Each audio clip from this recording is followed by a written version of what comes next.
Il y a un an, une enquête réalisée par un journaliste de France 5 révélait la présence de perfluorés autour de Pierre-Bénite.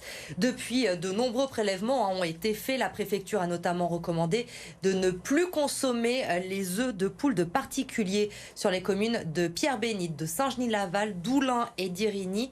Et aujourd'hui, Gwenaëlle Vindrestin, cette recommandation touche 12 nouvelles communes. Oui, car les résultats des prélèvements réalisés sur les 4 premières communes sont sans appel. Sur les 30 tests effectués sur ces œufs sur les communes de Pierre-Bénite, Irigny, Oulin et Saint-Genis-Laval, 26 d'entre eux ont des résultats supérieurs à la réglementation européenne en vigueur.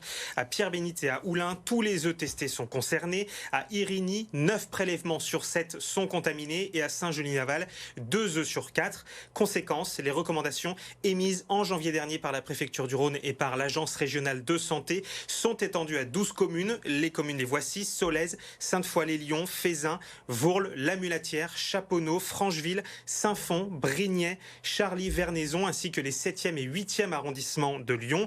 Dans toutes ces communes, il est donc recommandé de ne pas consommer les œufs et la viande de volaille provenant de poulaillers de particuliers. Les explications avec Mireille Schmitt, elle est responsable du pôle de santé publique pour le Rhône à l'ARS.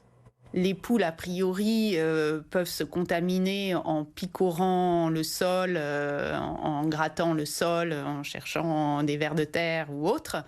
Et du coup, c'est probablement par le sol que les poules se contaminent. Les poules des poulaillers individuels sont plus susceptibles d'être contaminées que sur des élevages professionnels.